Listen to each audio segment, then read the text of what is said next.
Startovní číslo 3, David Cibulka. Jezdec, který jsme také minulý rok mohli vítat. David Cibulku vyměnil při tom příjezdu těm svodidlům, viděli jsme, jak slavil, nebo spíš slyšeli jsme, jak slavil z plynulého pedálu. Mají zadržání, ale David se startí s mocně.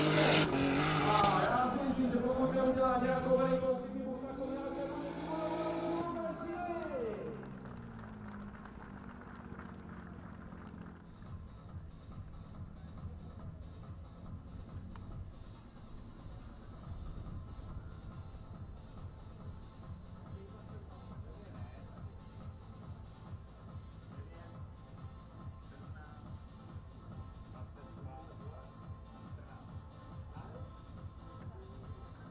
David Cibulka, 62 bodů.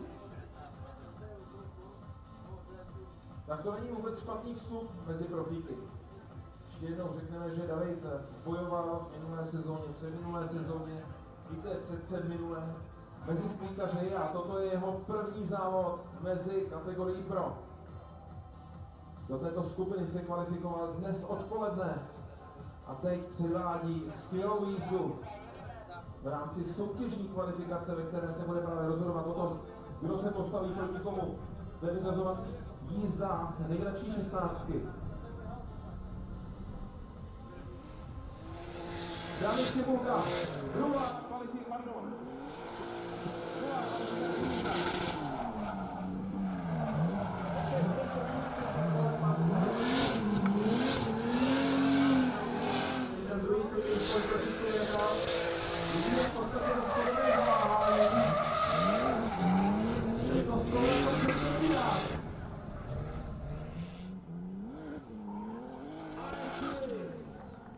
David Cibulka má za sebou druhou kvalifikační jízdu.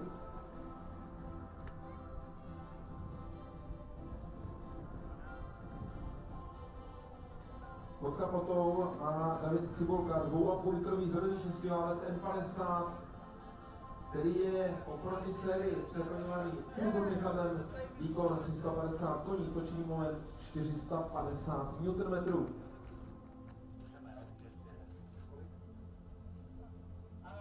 ...67 bodů z druhé kvalifikační jízdy.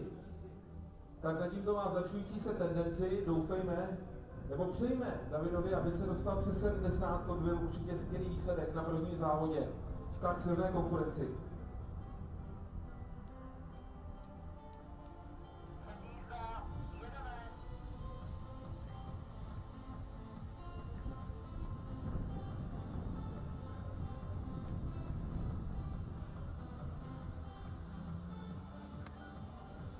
Aldo, prosím, je pryč.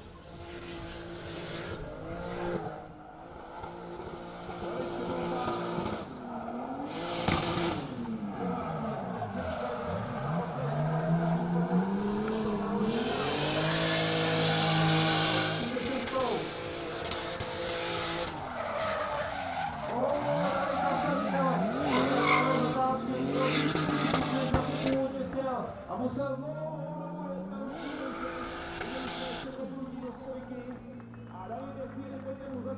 třetí kvalifikační jízda, já myslím, že se v kategorii pro neuvedl vůbec špatně.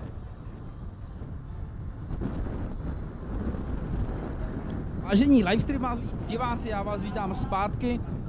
Krize s Míšou byla zažehnána, byla dopravena do depa. Myslím, že vozy se zdají být horší, než na voze jsou. Nechte mi chvilku pro aklimatizaci zase zpátky do moderátorského prostředí.